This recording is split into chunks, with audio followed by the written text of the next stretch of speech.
We spoke about the relationship of MCA with the networks in that they all wanted to do business with MCA. How about the advertising agencies? What was the relationship there? Well, you know, until the shows that were questioned, and the government came in and said that only the networks can buy shows, we had a very strong relationship with the advertising agents. When they were allowed to buy their own shows, we went to them and had a very strong relationship there. But then after, was it not Beat the Clock? It was the Barry Enright, Jack Barry show. And when the government sued, after that, and they won that lawsuit, that's when we lost our relationship with the advertising agents. Did you, were the networks resentful of your selling to, Advertising agents? yeah, to advertising agencies? No, they sold, we sold it for a time period that they owned. And they were happy to fill that time with a strong show. We only had strong shows. That Barry and Enright show you were talking about, was that 21? Not Barry and Enright, it was, yeah, it's a Barry and Enright. That's right, I was thinking of Barry. Yeah, Jack Barry, yeah. They had the box, a confidential box, and the guy was in it. I don't remember. That's a show, though. It was a big hit, wasn't it? Yeah. Yeah. Was it difficult to convince MCA motion picture clients to appear on television? Was it still kind of a separate thing at that time? That it was Television and motion pictures were separate, and motion picture stars did not want to appear on television. The big break we got was when Mr. Wasserman convinced Alfred Hitchcock to do a half-hour series for us, with Alfred Hitchcock as the host. And Lou convinced him that by doing that, he would create more of a Hitchcock following for motion pictures. And Jimmy Allardyce, one of my writers, I gave him to Hitch, and they got along beautifully. When Hitch started doing television, we could say to a client in motion pictures, if Hitch can do it, why can't you? But it didn't work all the time, so we had to find other ways of making motion picture stars appear on television. Can you remember what the breakthrough was? What particular movie star came into television to do a show? Well, we did it as on a special first. The opening of the Beverly Hills Hotel. I did the hour. I was doing the hour specials. I forget. I think it was NBC Entertainment Tonight. I think I was doing that, and I thought if I use a couple of the women gossip columnists as the MC, she'd be the lure to bring the stars on television. So he was Hedda Hopper, the MC of the show, and she brought all kinds of stars, motion picture stars, on television to say hello and not perform. And that was one of the big breakthroughs. You mentioned the Beverly Hills Hotel. Did you mean the Beverly Hills Hotel? Did they have a program? It was the opening of the Beverly Hills Hotel, and I brought a program there. I did an hour special from the Beverly Hills Hotel. Okay. With Hedda Hopper as the MC. And how did that go? Very big. I don't know who the first motion picture star who went to television. I don't remember that at all. It may have been people that did production for William Morris even. Ida Lupino and all those who had their own production company. I don't think we did a review. I don't think we brought in big stars at the beginning. But that was quite a breakthrough. Oh, yes. Let's talk about some of the programs and clients that you helped develop and were with, because you worked with so many stars and so many programs. talk about selling professional wrestling to the local stations in Los Angeles. You did mention that, but Yeah, it was the biggest thing, and then I sold it to 3 other stations. was there a block by the stations, a resistance to that at first?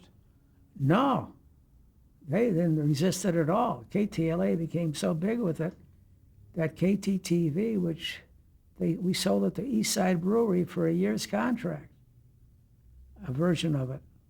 Same stars and different, the boys did a different presentation. We had it on 3 stations, NBC, KTTV, and KLAC. And did they show it the same program 3 different times? They did different nights, and they all did big ratings. Now professional wrestling's still on. Were there any clients that you recall that were connected with those early shows that you got, that you pulled and put into those? With professional wrestling? Yeah, or any of the other? No, I never had clients in professional wrestling, only the producers. And the stations did well with it? They kept buying it every year. #1 show. You mentioned the stations that it was on. Why didn't KCBS buy it? Because Jim Aubrey was the head man at CBS. He said, "Why should I pay you for something I could do myself?" I said, "You don't own the wrestlers, Jim." So he did it himself. There was a dog. He found new wrestlers. I said, "You got the names are what counts, Jim. It's the same as showbiz, any part of showbiz." What did he do wrong? He brought new personalities in, wrestlers too. Whereas the audience was familiar with the old ones. I think the audience was familiar with the wrestlers on KTLA, Lord Blair's, Saga's brothers, the Argentine Roca. Those are the names. Red Berry. Those are the names that attracted them. What was there about television that made it so popular? I mean, I'm sorry, You're right about on boxing. top of it. About boxing that was so You're popular. right on top of it. You're not far away. They're right in your room. You're right there at the ringside. So you didn't have Hockey doesn't do that well because you're not at the ringside. But basketball, you're right there with them. Football does tremendous, but I don't understand it because you can't see them. You can't see who the people are or what they are. Did you have other negotiations with Jim Aubrey on other projects?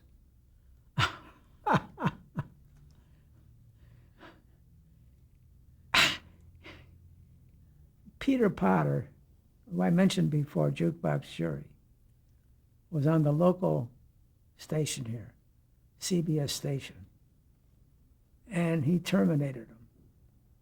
I don't know what the argument was. So I sold the show on a network station, ABC, an hour, and we couldn't play California. We were blocked out because he still had a contract. So I went to Jim and I said, "Jim, let's get rid of this gosh darn hold off. You claim your show's an original. He claims his show's an original. You both have the same attorneys for fireman insurance. Why don't we have a meeting and let them decide who originated the idea?" So we had the meeting, and this chubby fella from fireman's insurance, after the whole conversation with the lawyers and everything, he said to Aubrey, "Sir, you got your finger caught in a cookie jar. You don't own the show. He owns it." So I had a letter written that afternoon. I wouldn't go out of the office until Jim signed off and got rid of the headache. I have no other arrangement with Jim Aubrey. I wanted to ask you if he resented that, and did you have difficulty dealing with him after that? I never did business with him anyway. He resented it, absolutely. We spoke a little while ago about the Jack Benny show. I want to go back to that for a couple of minutes. Were you there at the beginning of the show when it first went on the air? No, sir. The show went on the air radio for NBC. And then television, it went to CBS. Well, that's what I'm getting at. Okay. The only people representing Mr. Betty was always Mr. Schreiber or Mr. Wasserman. Now, when I started with the Jack Benny show when he was still on radio, and he finally decided he wanted to go to television. So Mr. Wasserman asked me to negotiate his television contract. Jack did not want to go to NBC for television. He had been romanced by Mr. Paley for a long time. So I went to New York and negotiated a contract, the two top CBS lawyers. And on the way to New York, I read his radio contract, and he didn't have a clause in there that he could preempt it if he messed around and did something illegal. So I knew that this was important to Jack. So I fought and fought for that clause, and they wouldn't give it to me. They gave me all the other clause I wanted, everything else. They wouldn't give me that one clause. So I took the contract. I said, okay, we'll accept it. And they came back and gave it to Jack. And Jack, he's not very good at listening to contracts. When they're out together, if you're his agent, you have complete control of everything. He doesn't want to get messed up with anything. So I tried to explain it to him. I said, you know, Jack, there's one clause in the contract that I know you don't like. And that is that if you mess around with a 14-year-old girl and they found you guilty, they could throw your show off the air. He says, Olivai, give me the contract. I'll sign it. Olivai is, so shall it be. I'm so happy that's what happened to me. And he signed the contract. Now, Jack and Mary were not, well, he didn't like going home to Mary. And so the summer, he said to me, keep me busy. I don't want to stay home. So we had a young man we brought over from GAC, Eldred Stacy, who put these state fairs. And he wasn't getting any, I brought him over, and nobody was giving him any attraction. So I talked to Jack Benny. I said, Jack, we're going out. We're going to do state fairs, 6 weeks. He said, okay. He said, I have to have, what do you want me to? I said, you have to have a girl singer and this and that. And of course, Mary gets into it. She tells me who to get the girl singer. Jack went to Europe. He had to go to Japan and do some work for the Army. So while he was gone, I booked a girl singer for his show. I called my friend Mitch Miller, who worked for me, and now he's with Columbia. And I said, who am I going to get for a girl singer who has a record contract that's going to do something? So Mitch said, you're lucky, you son of a gun. Your girlfriend has decided to do a single, Rosemary Clooney, and she's got a hit record out, Hey There. She's got a couple others I think could make it. Buy her. So I made a deal with Rosemary Clooney to go on the road with Jack Benny playing me. So Jack Benny called me from Japan. And he says, who is my girl singer? I said, Rosemary Clooney. Rosemary who? Never heard of her. So he came home in a limo, and Irving Fine, who was his publicity man, met them at the airport. And Mary was there, and Joan, his daughter. And first thing Mary said, who is your girl singer, Jack? And Jack said, Mary, I'm getting rid of Berle Adams. I'm talking to Wasserman. I'm firing him. He put a girl singer on. I never heard of him. He must be sleeping with her. And he says, who is the girl? He says, Rosemary Clooney. And Joni, who was 15 years old, said, Daddy, you have Rosemary Clooney? She's wonderful. She has a big record out now. Hey there. Well, they went on the tour, and Rosie got more records coming out, were released while she was working with him. And I think at the end of the tour, I think she did more business than he did. So Jack had to have it on Tuesday. He went to Christ's Drugstore in the Beverly Wilshire Hotel to get the first issue of Time magazine. And he went that Tuesday, and there was Time magazine, the cover, Rosemary Clooney. So he calls me up Wednesday morning. He said, can you imagine Rosemary Clooney as a cover of Time magazine? I said, that's marvelous, Jack. That's a wonderful. You'll be able to call her and congratulate her. Burl, I never have had the cover of Time magazine. When I was switching from NBC to CBS, I was supposed to get the cover of Time magazine, but Hitler marched on Poland. So poor Jack never had the cover of Time magazine. Did Rosemary Clooney continue on his program on television? No, I took her, signed her with MGM I mean, with Paramount Studios. But then I did a television series with her too, for Lux Theater, years later. Do you recall who was on Jack's television program? Who was on Jack's television show? I mean, the guest stars, he had guest stars every week. But who was his regular cast? Well, his regular staff were the four sportsmen. They had, what's his name, the guy with all the voices, Mr. Kitzel, and Mary was on it. who? His wife, Mary? She came on once in a while. She was a pain in the neck. Mm-hmm. The strength of Jack's Betty's show was the writers. He once called me up. He said, I want Marilyn Monroe on my show. I said, Jack, she's the hottest thing in the business there. We only pay $5,000 for a guest star. He says, Berle, you told me nobody gets insulted if you offer him a job. So I called Marilyn. I said, so he's only going to pay $5,000. She says, what difference does it make? Jack Benny will make me look good. Was she a pretty big star at that time? She was the biggest. She was the hottest thing in America at that time. Did Jack appreciate what you did, getting her?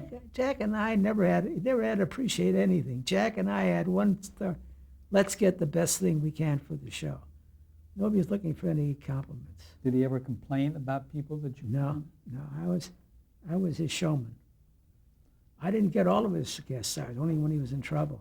He had a staff that got the guest stars. I'm only a trouble player. When you're in trouble, you ask for help.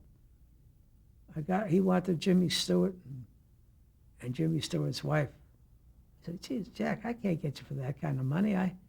Jimmy Stewart had just turned down an appearance for the aircraft to do narration, 10 minutes narration. I think I offered him $10,000. He says, I don't do television. So he says, Berle, call him. So I called Stewart. He says, okay, we'll do it. I said, he just turned down $10,000 for 10 minutes of narration. You're going to have to rehearse for 3 days. He said, what the, Berle? Jack Benny will make us look good. That's a great performer. We were talking about the Jack Benny program. Did you make suggestions on who might make a good guest star? Never. That's not my business. Was there anyone at all that you couldn't go to appear on the show? I could talk to Jack about anybody I wanted to. I didn't think that was my place. I was there to take care of the business, not to book his show. And how long did that go on with you? I think we were together for 4 years. What about Ralph Edwards? You represented the game show he was on. I represented Ralph Edwards from the beginning of television, as long as he was on all the shows that he represented. So you had a good relationship with him? Very, very close relationship, family, personal. It was a very good relationship. He's very ill now, and I went to see him on his birthday, his 90th birthday. He's just not together. It's a terrible thing to see. Well, describe him personally and professionally when you worked with him. Was he a kind man? What? The most marvelous man I've ever met. Kindest man, nicest man, sweetest man, thoughtful man I've ever met. And appreciated everything that you were doing for him? Absolutely. And professionally? He's a great, what he did was the best. This Is Your Life was a big, big hit show. In fact, the funny part of it was that the competitive show, competitive manufacturer of lipstick was Neeson Harris. And he was so angry he didn't have a chance to buy Ralph Edwards. He said, when you have another show, let me know. So Ralph came up with an idea, and I said, Ralph, come with me. Went to the phone booth, called Neeson Harris, put Ralph on the phone, and they sold the show. Just Ralph's voice sold the show. What kind of deals did you make for him?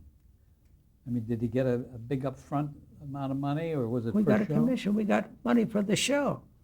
We got a flat fee for the show. And he owned the show? He owns everything. Everything I represented, they owned it. In fact, I wanted to go into sports. I thought we should go into sports. So I decided that golf would be a good sport for us individuals.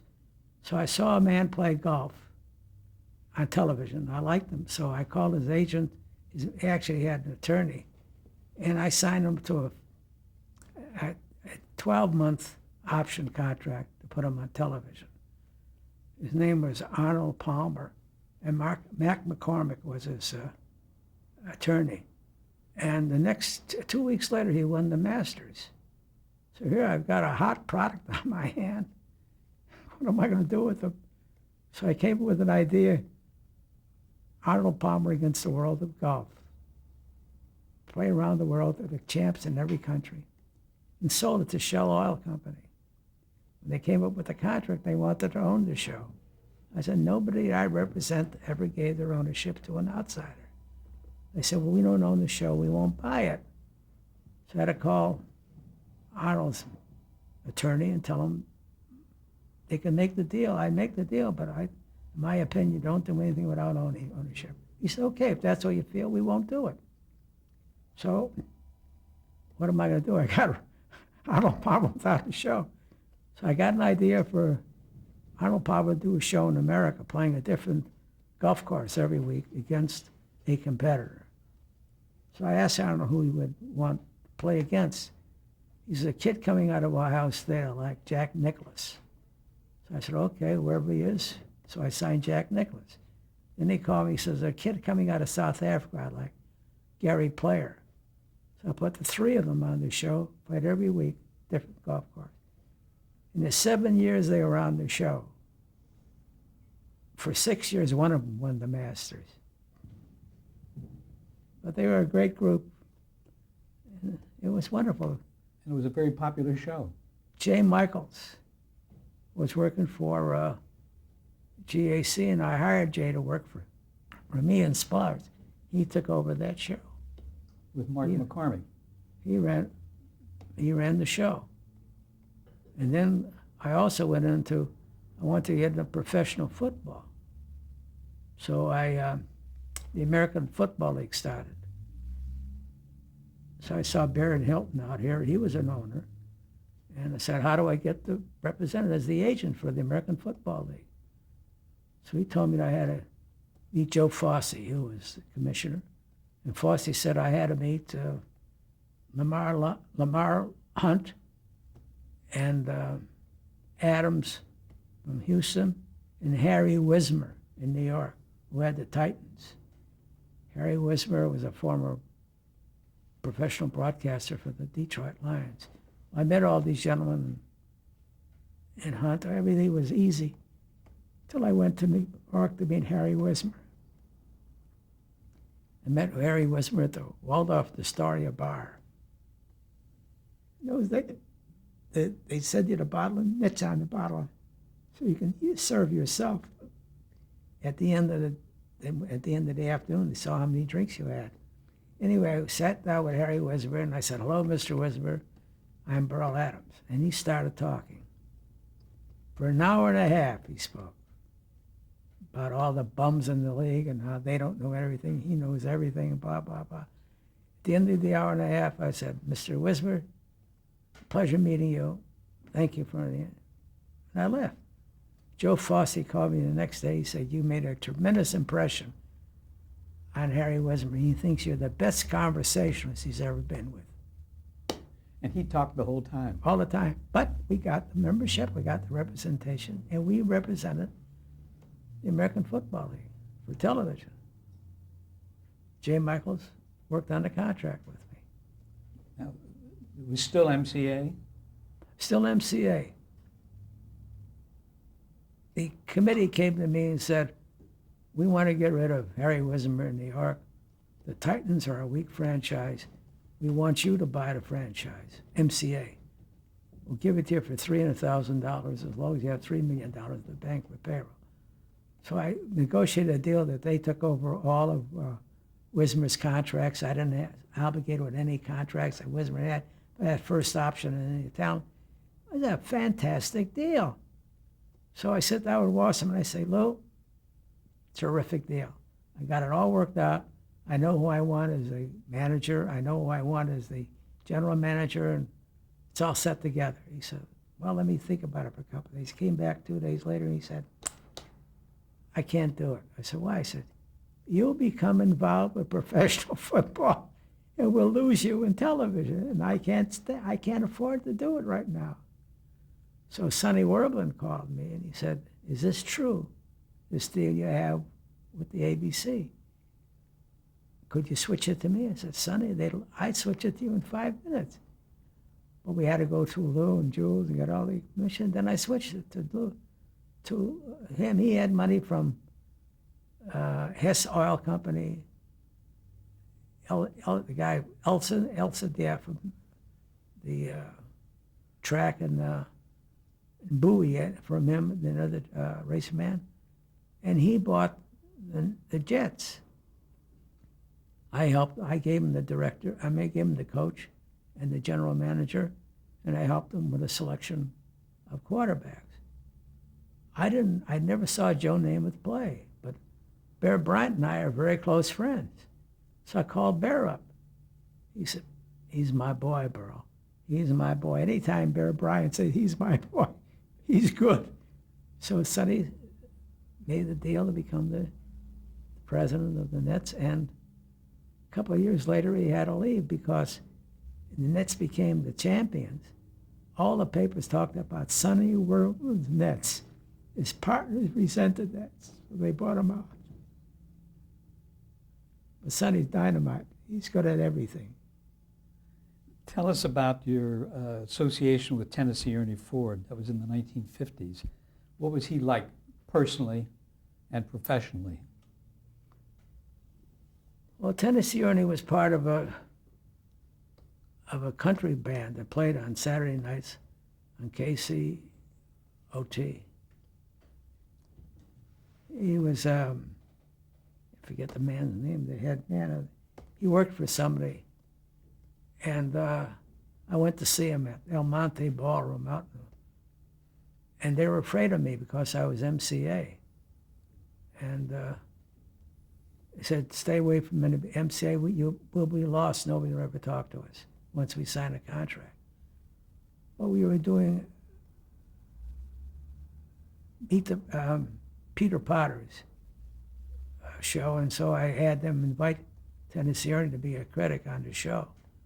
So he did that, and then after the show, they took it across the street to Brown Derby to have dinner. So I made sure I sat at Ernie's table, and I convinced him to come with MCA.